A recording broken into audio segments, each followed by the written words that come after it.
Dyslexia is a common learning difference, but in Black and brown communities, it's often underdiagnosed and left untreated.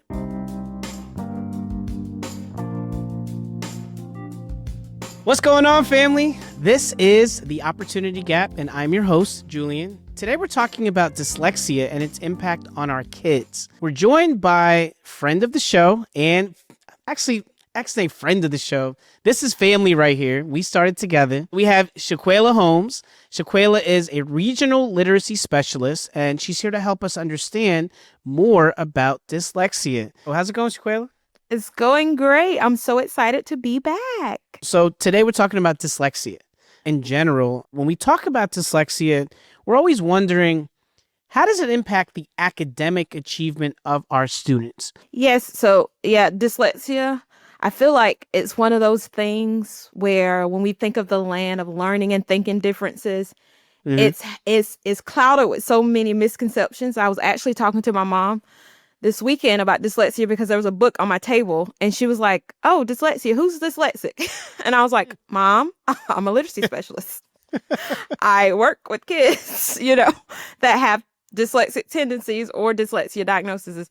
And she was like, "Oh, that's like when the letters flip back and forth." And I was like, "No, that's a common misconception, So I think, first of all, the academic achievement gap and how it affects students and common challenges is just the knowledge of what is dyslexia. A misunderstanding, because if I don't know what it is, I don't know how to fix it per se, right? And kids don't need to be fixed, but I don't know how to advocate or give kids what they need when they need it.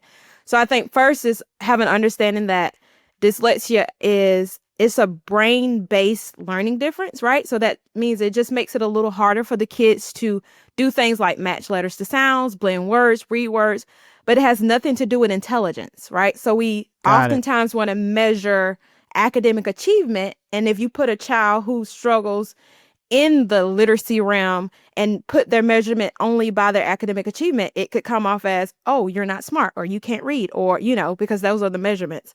So dyslexia is about how the brain processes language, not about the effort or vision, right? It's not about what they're seeing with their eyes. It's literally how they're processing what they're seeing in their brain.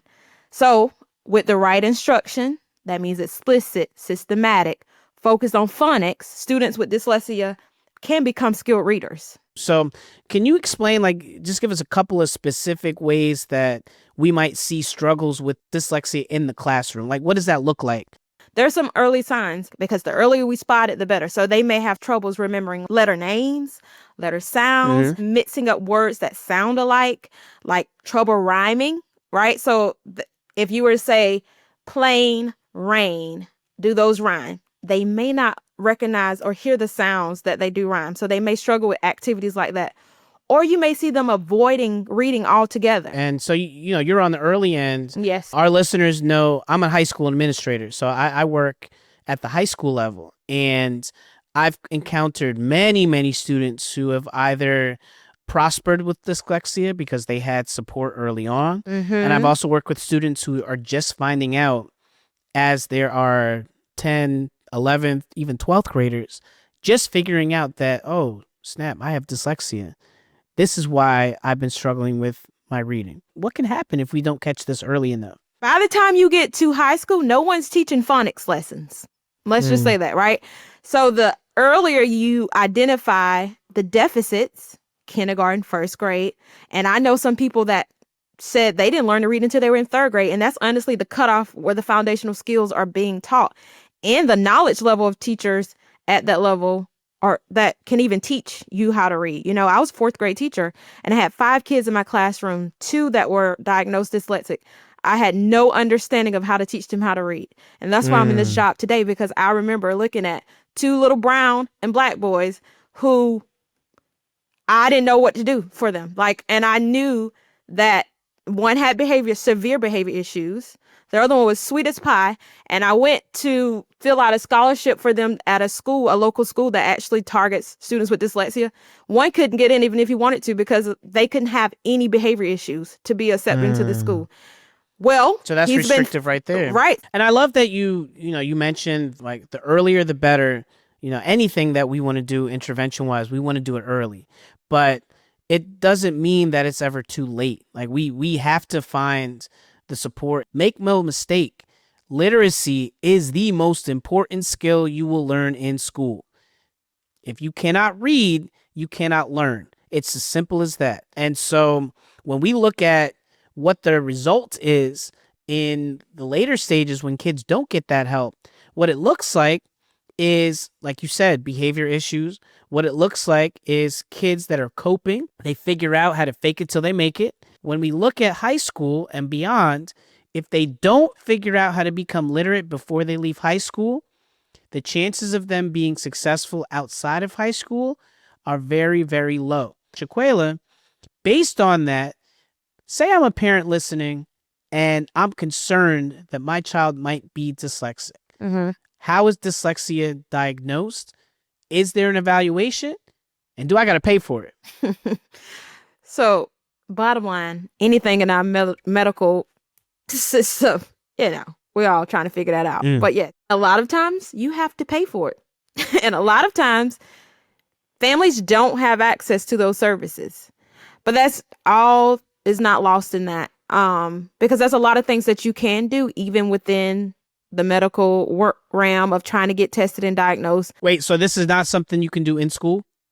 I don't want to make a blanket statement, no, because I guess it depends. But like the current state that I'm in, we don't provide dyslexia testing in a way in which you can get a medical diagnosis. Like you have to go to outside sources to do that. So and which state are you in? For the listeners? Alabama. She's in Alabama, right? So she's in Alabama. I'm in Pennsylvania. Many of our listeners come from New York, New Jersey, Massachusetts. We have folks out in Cali. Some states, these school systems will test for dyslexia. Some states, they will not. And in some states, a medical doctor or a pediatrician can give you a referral, and that referral can allow you to get an MRI. And that MRI, if you have health insurance, depending on what your insurance allows, that MRI might be able to do the diagnosis to get you that support. But in many, many cases, we explained that it's state by state, but going to a pediatrician or going through the medical field might be your best bet to try to get the diagnosis that you're looking for. Thinking through finally getting the path to that diagnosis, say you finally navigate all that, you get it done. What does it look like when you finally have this diagnosis? What happens? So in our state, they immediately are entitled to what I said, that dyslexia specific intervention. Like that's immediate. Okay. The child receives that interventions, like has access to that. But if the parent wants to go through, of course, the RTI process to receive special education, they're entitled to that as well. Yeah. So like Shaquala said, it's state by state. But dyslexia falls under specific learning disability. Right.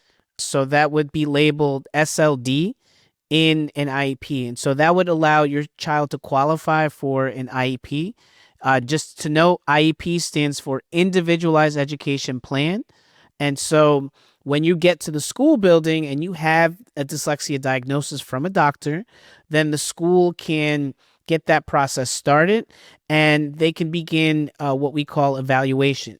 You can link into understood.org to learn more about what that process looks like. So both of us strongly encourage you, if you're listening and you have questions about, well, what does this look like in school? The number one thing is that you should be seeing upgraded intervention and upgraded support around literacy instruction. Right. And that should be documented under some sort of written down plan with progress monitoring so that you can see how that instruction is supporting your child.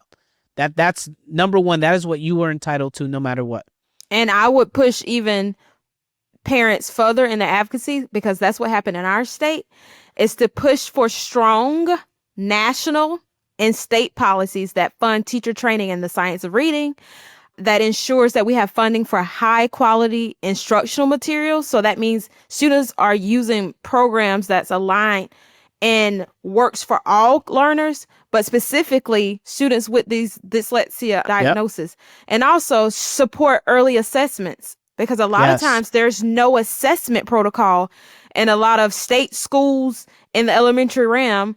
So kids get lost in this, like, and shuffled through, and it's like no one knew, right? So, like I said, I was looking at fourth graders who could not read, and it was like, what happened? Like, who, So I think we need money. We need to put money behind this because Well, listen, sis, we all to need money. fund this, right? That's what I'm saying. So parents, let's call it what it is. hey, parents, yeah, like, knock on some doors. We need money to fund this because parents shouldn't have to take their kids out of school and put them in a special school for this type of instruction. Every child should have access to this in their daily school day.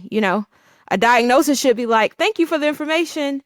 We already are addressing the needs, like, because we've already had the screening processes in place to identify and provide the dyslexic specific interventions. So that's so just y'all something. heard that, right? She's saying we got to go down south to really learn what are they doing down there. No, honestly, like I've heard the same thing that Mississippi and Alabama, Florida is also doing some great work around literacy. So there's a lot of school systems and statewide school systems that are really figuring out how to really address the gap in literacy. And we know that both of those states, Mississippi and Alabama, have a very large population of non-native speakers and also a large population of Black and brown students. So these are our kids. These are our families that are getting the support that they deserve. So that's on the state level. That's the advocacy. And we know that our folks get together, and when we fight for something, we make it happen. Right. But I want to end our episode by thinking about 2 or 3 very specific things, right? Like real actionable steps. What are 2 or 3 things that you think somebody can do to advocate for testing and support for children who may have dyslexia? 2 or 3 things. If you get enough people to say the same thing, your voice will be heard, right? So I think going to your school board, your local board, your legislators, like, I'm telling you, what happened was our legislators got on board and they put money behind this. Like, this is it's not, I mean, if we think small, like, I think it's a matter of having a conversation with your school, the principal, screening processes, saying, like, have you considered how do we identify, like, yes, you can have those conversations, but we're thinking of really putting a dent in stopping the school to prison pipeline. This has to be something nationwide recognized, and ensuring that, like I said, teachers have the training in the science reading, they have access to high quality instructional materials, and that comes from our parents knowing what their kids need and advocating for that, and teachers sitting in the classroom saying, like, hey, I don't have what I need to help kids. I don't even know, what to do to help students with these learning and thinking differences as far as it relates to literacy. So I think people coming together, one voice, one cause, and working to get funding behind this, because this is really expensive, like, to change a system that's getting kids all the way to 11th and 12th grade and they can't read. Like, to undo that, that's a lot. Like, I'm a regional literacy specialist. I support 23 schools. Imagine every elementary school in your state currently. Think about every elementary school in your state, however many that is, has to have a local reading specialist. That means someone who provides daily instructional coaching to your K-3 and oversees all the processes of the assessments and interventions. And then there's a regional coach that then supports those people. And then there's state people. Like, that's a lot of personnel, right? And then you put in training all of us, right? So I can train my local teachers here in my state on the science of reading, but someone had to pay for me to go get the training too, and then turn and invest in our state teachers. Like, it's a whole lot that has to go into this, and it doesn't happen overnight. This work has been going on in Alabama for 20 plus years. And funding is what keeps it going. So listeners, I would say that in addition to researching some of the advocacy work that's happened in Alabama, in Mississippi, and in other states, I would also advocate for you to really understand the importance and fundamental necessity of engaging our children in becoming highly literate. So what does that look like? Have a whole bunch of books in your house. Make it a thing in your home. Model what literacy looks like. Ask questions about what you're reading. give a diverse set of reading resources, right? Reading means looking at your phone and reading text messaging. Reading looks like looking at Instagram and reading what the hashtags are and understanding what those are saying. Reading is playing Super Smash Brothers on Nintendo Switch and reading the different skills that are required. Those are all forms of reading. It's just not about books. It's about literacy across the board. Because guess what? Literacy is also contracts. Literacy is reading the fine print on the mortgage.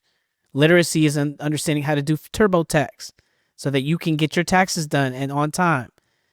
It's all of those things. And so we want to advocate, get the help you need. It is out there. Check out understood.org because there's tons of resources for how you can get the help you deserve. Once again, I want to say thank you so much to Shaquala, Mrs. Holmes, my sister from another mister, all the way back. Thank you. Thank you for having me. All right. As always, we will link some of the additional resources in the show notes, so please check them out. OG family, until next time, see ya. Understood.org is a nonprofit organization dedicated to empowering people with learning and thinking differences, like ADHD and dyslexia. If you want to help us continue this work, donate at understood.org/give. The Opportunity Gap is produced by Tara Drinks and Cody Nelson. Video is produced by Calvin Kinneat and edited by Nico Rothenberg. Our theme music was written by Justin D. Wright, who also mixes the show. Samaya Adams is our supervising producer. Brianna Barry is our production director. Neil Drumming is our editorial director. From Understood.org, our executive directors are Laura Key, Scott Kocher, Seth Melnick, and Jordan Davidson. Thanks again for listening.